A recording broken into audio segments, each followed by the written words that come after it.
Hey gang, welcome to Freedom Decoded. My name's Demir Bentley. This is Carey, my wife. We're productivity coaches who ditched the 9-to-5 and now we show other people how to get more productive and create their freedom lifestyle. So this is our podcast where we let our hair down, talk about our lifestyle and just things that are on our mind. You can check out more about us at lifehackmethod.com. Today we're going to be talking about introverts versus extroverts and the productivity sort of tips that we have for both in our experience being introverts and extroverts in the productivity space. Yes. So Demir is sort of the classic extrovert, very far over. If extrovert and introvert is a spectrum, then he's like heavy extrovert and I'm sort of heavy introvert. So I think we make a good test case, example case for extroverts and introverts working together. It's not very subtle for us, right? Is it? No. I guess the first thing I'll say is that I think I don't know about you, I've had a real transformation around thinking around introvert and extrovert. I grew up, I think like a lot of people thinking that introvert was like a naughty word, almost like extroverts rule the world. Totally. You know, all the people we admire are extroverts. And so I grew up like wearing the badge of like, I'm the best person in the world because I'm an extrovert and I feel so sorry for people who are introverts. And I think two things have changed. One is being married to you, I sort of see the superpowers of introverts. And the other thing is that we, took the 16 personalities test, read about the Myers-Briggs, and then also worked with a coach for a while around, a friend of ours is a coach who works around the Myers-Briggs personality types. And I think that really opened me up to, from a world of black and white, like introvert, extrovert, into a broader world of just like a tapestry of colors that people get to paint with in terms of their personality. So I guess I'll just kick this off by saying, I really don't believe in a black and white introvert versus extrovert division. I think it's convenient for this podcast to use that, but I actually believe in like many, many colors to paint with. That's definitely an overly simplistic binary. Are you an introvert? Are you an extrovert? But I think given that we're talking about productivity tips, there are some really easy ways that you can optimize your productivity if you are an introvert or an extrovert. And I think recognizing that our definition of an introvert versus extrovert is simply that if you're an introvert, you get energy and recharge when you're by yourself or not talking to other people. Not interacting. Whereas if you're an extrovert, you gain energy by interacting with other people. So it's not, if you're an introvert, it doesn't mean you hate interacting and you hate social environments. That's not the case at all. It's just that you don't get energy from them. So you might find them more exhausting. Yeah, precisely. And I think, I don't want to put words in your mouth, but I have seen before that you've just been amazed that I can do 8 hours of coaching calls and be like more pumped up at the end than I was at the beginning. Right. It's almost like I get into like a manic sort of state. Yes. That sounds soul crushing to me. Terrifying.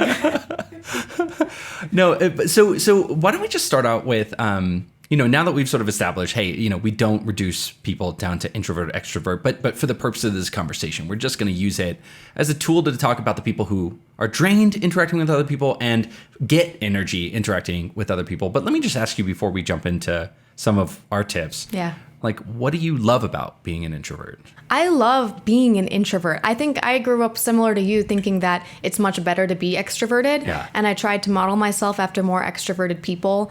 And it was always just like I was fighting my natural biology. And I felt badly about that. I tried to do things like debate class and forensics to try to like counteract that a little bit, which I think helped in terms of at least allowing me to develop a voice that sort of got me outside my comfort zone a little bit. But nowadays, I truly love being an introvert because, I'm not dependent on other people to have, a full tank. Oh my God. It's like I only need myself. During the pandemic, I feel like this was like introverts were like, yeehaw, we got it. There's no FOMO, no missing out. Nobody's trying to get us to go to weddings or parties. It's just like hanging at home. I was like, oh my gosh, I can get through my very lengthy reading list now. I have nothing to do outside the house. As I'm withering on the vine. Yes, Demir was withering significantly. Yeah, so I mean, that's a good thing about being an introvert. You survive better in pandemics. Yeah. No, but I mean, just that self-sufficiency. I've seen from the outside, I've seen that self-sufficiency, that ability to entertain oneself. I think the worst of being an extrovert is hanging out with people you don't even like because you just need some social interaction. And you're like, why am I even hanging out with these people? I'd be better off just by myself, but I'm compelled to hang out with other people. Obviously, like, yes, it gives you energy, but there is even a limit to that. It's not like infinite. So, often we'll get into this later, but as an extrovert, you find that you've burned the best energy of your day talking to people. And then when you actually do have to sit down in front of your computer and deliver, and produce, you've basically, pissed away all your best energy for the day talking to somebody way longer than you intended to talk to them. I'm currently, side note, we're currently working with a programmer to build just a tiny little program. And he wants to get on the phone. And I always tell him, I can't because I've never done a 20-minute conversation in my life. And so we send each other screencasts because I actually get billed for the time that I'm talking with this person. And so just for the sake of the money that I'd have to spend, I say, like, no, we've got to keep it to screencast because I just can't talk like for less than 20 minutes. And you've gotten better at that. Like, I remember when we first started coaching, like, you couldn't possibly do an hour-long training. It was like minimum 2 hours because you would just talk. Yeah. You had so much to say. And now, like, you're a lot better you're like a lot more conscious about how you're spending your time. I also think, the downside of being an extrovert, although I think that part of the reason I think we're talking about the positives of being an introvert and the negatives of being extrovert is that's the part of the story you don't really get. Yeah. I think you get the negatives of being an introvert and the positives of being an extrovert. But another negative is sometimes when you talk to other people a lot, you don't get tuned into your own voice. Yes. And some of the things you think, whatever you say, some of the things you think are just what other people think coming out of your mouth. Like you're sort of parroting. Yeah, it's like you never get that quiet in touchness with your own voice of like, what do I think? What's a unique idea that's actually mine, not something that I heard from somebody else? Yeah. So I think that's another thing is you lose yourself a lot as an extrovert. You lose touch with who you are intrinsically, and I hesitate to say some people never even got in touch. If you're a really bad introvert, you never even... You mean extrovert. Or sorry, if you're a really bad extrovert, you've never even gotten in touch with the essential you and what you think about things and novel ideas that you have. It's just all other people's voices bouncing around in your head. Yeah, that's definitely not a problem introverts have. I mean, I think... me personally, I'm very in touch with my own voice.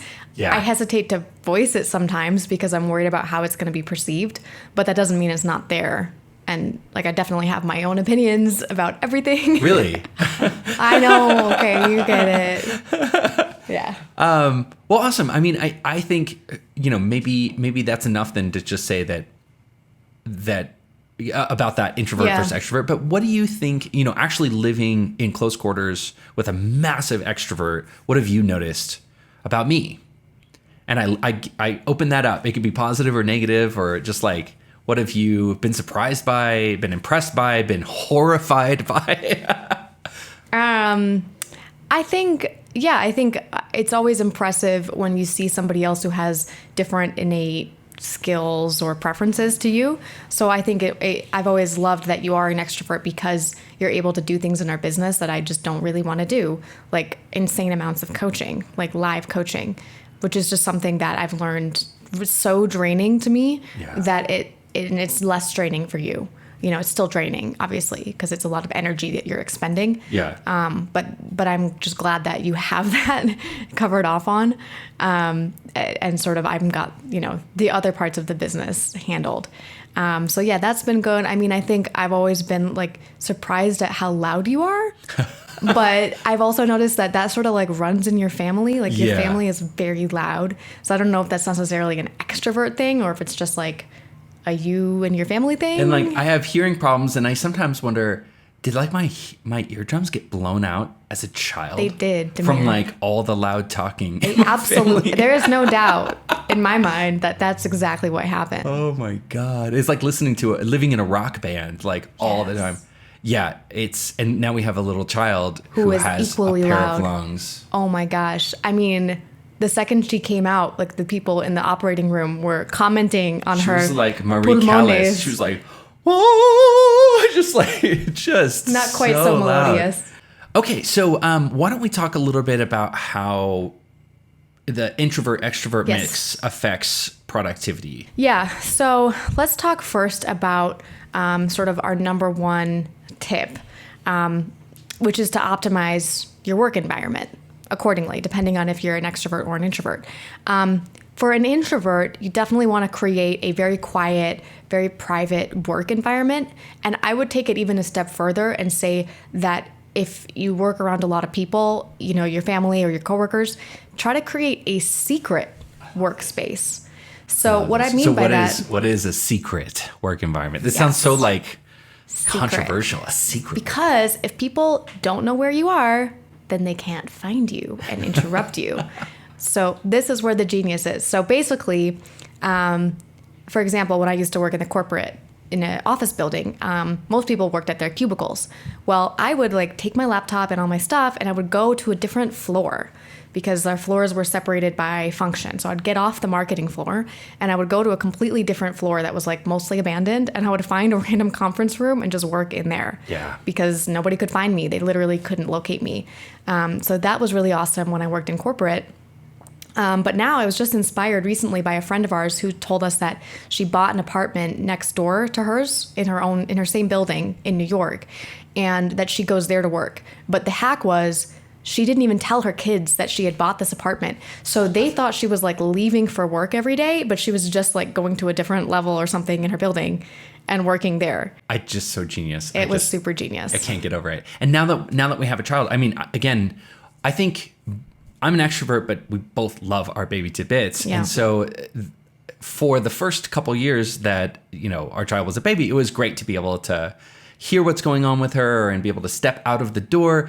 But now she's getting really smart, and she super knows. Smart. See, before when we closed the door, she didn't have that object impermanence. So when we closed the door, she was like, Mommy and Daddy are gone. Well, now she knows where Mommy and Daddy are. They're inside that door right there. And so she will stand outside of it and wail and bang on the door. Now I think that trick is over. We need to figure out a new secret space to work. Yeah, exactly. So I think that's sort of my secret is if you can create that, a locked door, a secret workspace, a cafe that nobody utilizes, a corner, a dark corner somewhere. Yeah. Those are all great places for an introvert to work. Yeah. In our building, we have a sort of common area that nobody ever uses. And so I've been thinking recently about going down there with my laptop and actually working from down there because, same building, connects to the internet in our same room, but it's just sort of secret. I mean, so extroverts should also get a quiet, uninterruptible work environment, but for a different reason. Yeah, I mean, first of all, this idea that if whatever's bad for an introvert would be good for an extrovert is not true, right? So for an extrovert, you still need to optimize your work environment to have long periods of deep work, and deep work is going to be maybe quiet externally, but loud internally. You could be thinking, you can be getting really intense in whatever you're doing. I think the difference for an extrovert is then when they're on break, they want to have, whatever their reward is for doing their sticky session. For those of you who don't know, a sticky session is where I won't retrain it here, but it's a focused work block for 30 minutes or an hour. So let's say you do a focused work block for an hour, an extrovert's going to want to get up and treat themselves to 10 minutes of chatting with somebody or going to the water cooler or having a social interaction of some sort. I learned this the hard way because whenever I would finish a work block, I would rush into your room and be like, hey, Carey, I had this idea, and you would be like, "Blah!" Stop interrupting me. First of all, maybe you didn't finish your work block at the same time, but even if you did, you as an introvert want to be alone during that time. But for me, a great introvert office environment or work environment is one where you can, I call it a study hall environment, where there's other people around and they're not necessarily right in front of you visually interrupting you, but the second that you're finished, you can immediately tap somebody and have a social interaction. That's for extrovert. Yeah. For extroverts. Sorry, if I said introvert, then I was wrong. So extroverts. Yeah. So I love that, a study hall type environment for sure. So what would a terrible work environment for an extrovert look like? open office. I mean, yeah, both. Like terrible for both types of workers. Yes. Open offices are terrible. Horrible. Both because you can get tapped on the shoulder, or like audio, like I could say, auditory, like, hey, Carey, or just visually that you see people Exactly. rotating and moving. It's very distracting. Same thing with collaboration tables. So like working at a co-working space, like at a hot desk with a collaboration table, an introvert's they're so queued up to social cues that if you just see somebody come in the room, you're gonna like look up and be like, who's that? So, God, yeah. An extrovert. Just assume if Demir's talking about himself, he means extrovert. Yeah. Sorry. An extrovert is so cued into social cues that just a person walking into the room is going to cue you to be like, who's that new person walking into the room? Or lots of meetings. And we'll talk about this later, but you also don't want to engineer an environment where you're getting pulled into a lot of meetings. Yes. Yeah, it can be bad for both. Okay, cool. So our second tip is around communication and how to optimize your communication if you're an introvert or an extrovert. So if you're an introvert, my recommendation is to always talk at a slightly higher volume and talk slightly more than you're comfortable with. Yeah. Because if you don't, I've learned that you can be perceived as sullen or disengaged by the other party. It's almost like they want you to talk more, but then you're not, and it gets like weird and awkward. So I always try to make an effort to talk like a little bit louder and a little bit more than I otherwise would feel comfortable doing, just to sort of like balance it out. The unfair, I'm going to preface this by saying this is a completely unfair perspective on introverts, but it's there. Yep, so I'm just going to talk about Yeah. it. Like, extroverts, when talking about introverts, can sort of sit around and be like, why are they so pissy? We asked them like 6 times what they thought about something. They said everything was fine. They had tons of opportunity to like voice their opinion. And now here at the finish line, they're making a stink about it or acting all pissy, right? So extroverts often will see a million opportunities to inject their opinion or talk or make their voice known. And I think introverts need a lot of space and a lot of a big welcome mat to say, like, come give your opinion, like voice your opinion. But in the spirit of taking extreme ownership for it, it's like if you're an introvert, it's your responsibility to make sure that your voice is being heard. Yes. It's not on other people to like give you an opportunity. It's like you have to create that opportunity for yourself. And that's going to get you out of your comfort zone. Yeah, it will. It will feel uncomfortable. And that we'll talk about how to like limit your meetings in a second to sort of balance that out. Yeah. But I definitely feel like, trying to talk more is better if you are in a meeting or a social interaction. Obviously, as an introvert, you do prefer a written communication or screencasts. I found that, yeah. It's weird. I would have thought that I wouldn't have liked screencasts, but I'm fine with screencasts. They're not draining. No problem. All day, every day. All day long. And that's weird. I think, and this is a pushback I get from introverts a lot when I suggest doing screencasts. They think that because when they're face-to-face to people and talking, it's so draining, that if they record themselves talking, that will also be draining. And that is just not true. I think it's because it's only you talking. It's only one party talking, and you don't have to listen and sort of engage with another person at all. It's just your thoughts that you're already thinking about, just vocalized. Alone with your thoughts. And by the way, just a quick note to the listener, if you are hearing a baby and a nanny in the background, that is our baby and our nanny, so you don't have to look around and wonder what's happening. That's coming from our side. Yes. Okay, yeah, I would say for extroverts, you similarly have to get out of your comfort zone. But for you, getting out of your comfort zone is actually listening more and leaving space for other people to talk. Yes. And, I recognize this can be a lifelong discipline for many extroverts because talking is like breathing for them. But it really, I found in practice, sometimes it just takes a second, just 1 second to just ask yourself like, okay, do I need to be talking right now? Can I listen for an extra moment, right? And the second you can break the spell, often you can kick into another gear. And maybe this is a good time to say that I think that every introvert has a little extrovert in them, and every extrovert can summon a little bit of an introvert. And I do think that there are moments when in any extrovert's life when they were a good listener, right? Because the moment called for it, or because the right set of things happen. Social hierarchy was in place or whatever. Exactly. Yeah. So everybody's had an opportunity to experience what it feels like to be a good listener and to talk less and to listen more.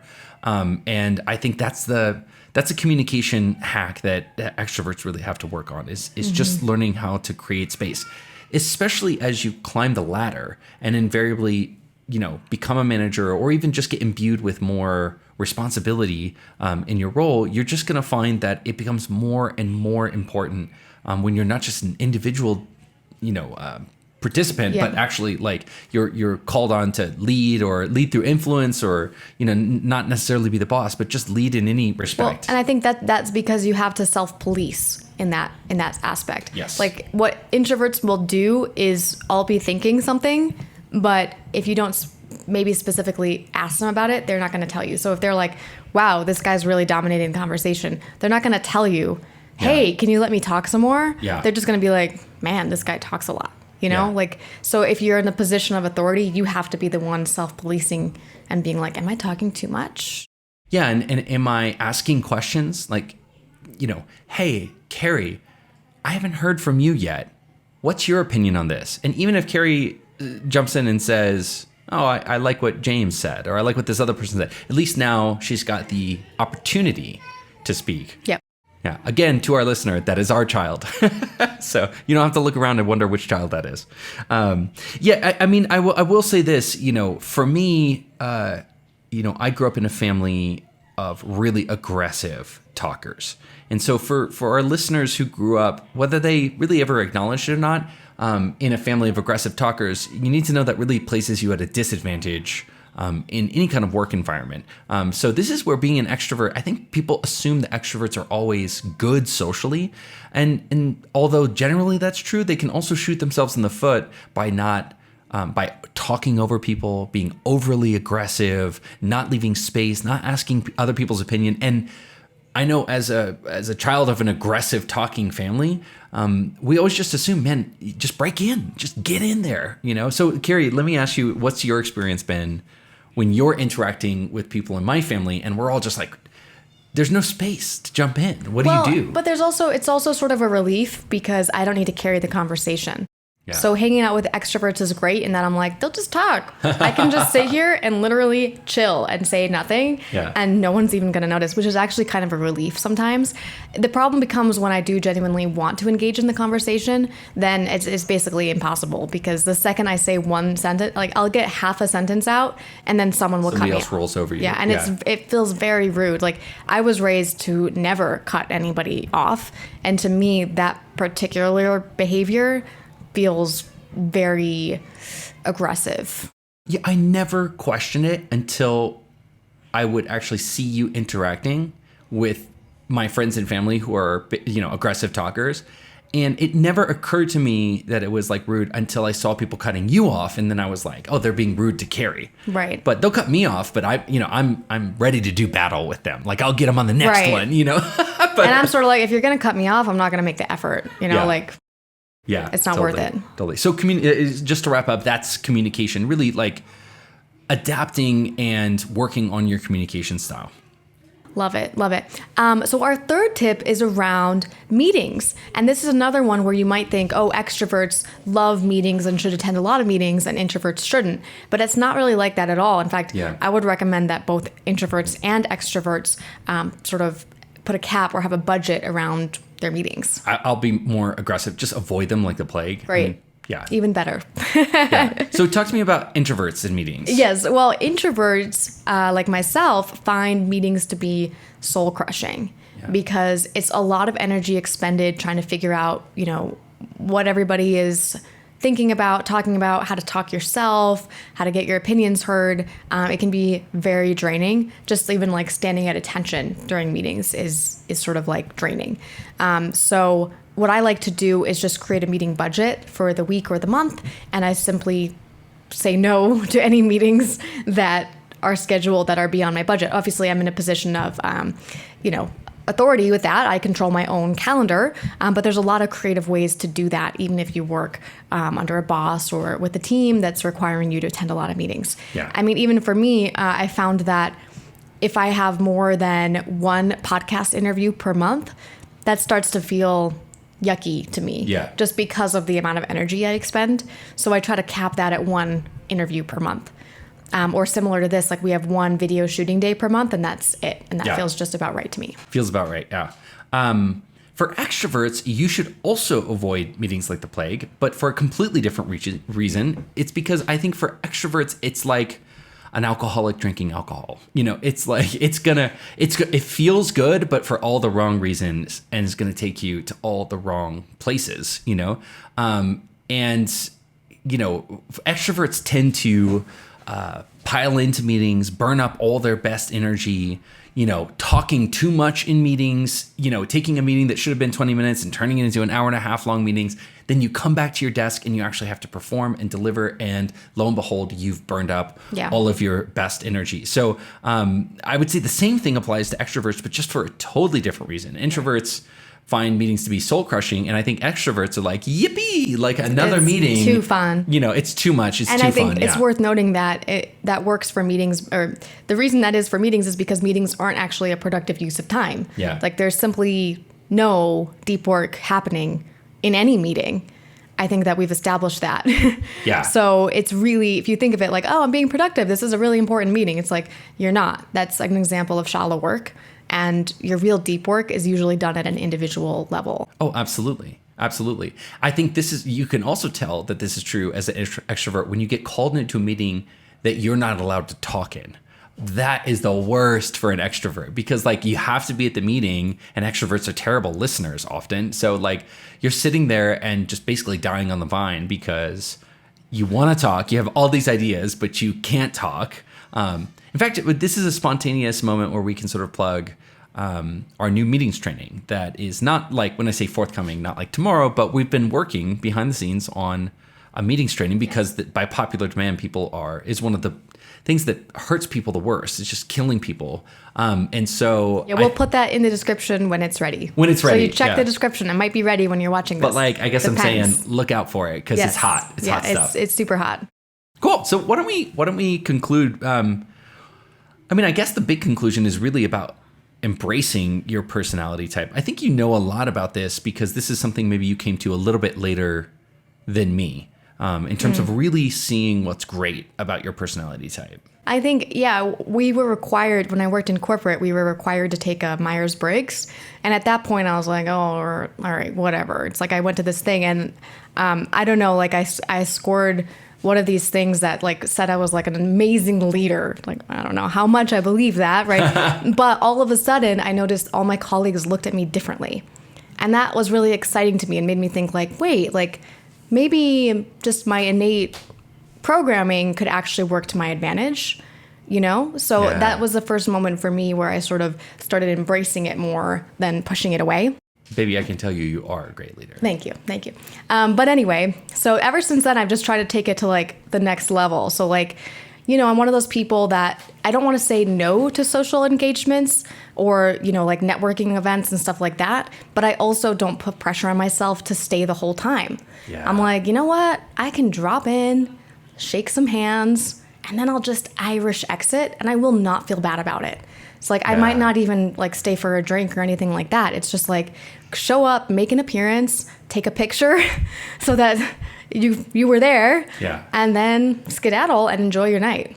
And for me, it's funny because in that exact same scenario, for me, it's been great for you to give me permission to just stay.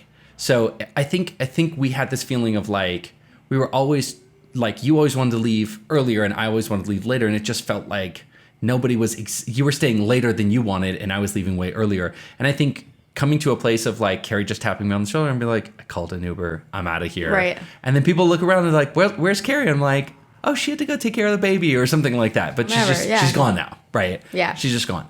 I love that. I love the website 16 Personalities. I think there's been a few things that I've read on personality type where I've just been like, oh my God. Now maybe it's horoscopes, but it's hard to say that because yes, when I read my personality type, I was like, oh my God, that's so me. But then when I had you read my personality type, you were like, that is so you, right? So it's not just me imagining things. It really, and then when I read your personality type, the pros, the cons.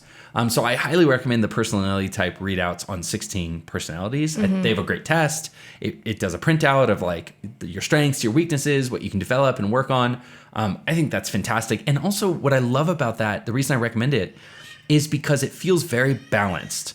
Like you actually read it and think, oh yeah, that is what's great about me, right? Like those are great things about me, but also their weaknesses, you're like, wow, oh, that's true. I do need to work on right. that. Or a lot of the things that are strengths can also be weaknesses. So that's always interesting to look at. Yeah, like exactly the dark side of the strength, Yeah. you know? So I love that stuff. I mean, I don't think Myers-Briggs is predictive of, you know, any There's only one 16. thing. Yeah, there's only 16 of them. I mean, another one that people love a lot is the Gretchen Rubin 4 tendencies model. That's a great one too. There's only 4 in that case, but it's supposed to help you understand how you relate to other people and like what your tendencies are. And a lot of our clients have told us that they got a lot out of that as well. Absolutely, absolutely. But I think, I guess, you know, my final thought on this would be, I think the most important thing is to really learn about it, because when all this stuff is happening in the background, then it can hurt you worse. So when you've got a weakness based on a personality sort of typology that you embody, I think the second that you know about it, the second that you say, oh, I'm doing that thing, you've really brought it from your subconscious to your conscious, and now you can work on it. The second something's in your conscious and you can see that you're playing out a pattern or, you know, or getting into a bad groove, then you can immediately, you know, it has less power over you and you have more power to take a change over that thing. Totally. And then, and I guess the second thing would just be to not fight your personality and try to, you know, not try to be somebody you're not. Yeah, I think it's best to always work with your natural programming and try to figure out a way to make it work inside that. It's going to be easier. Totally. Yeah. Awesome. Well, are we done, or what do you think? Do we have anything more to say on this topic? Yeah, I would just say, anyone listening, please subscribe. Please leave us a review. Please ask us a question in that review if you want to.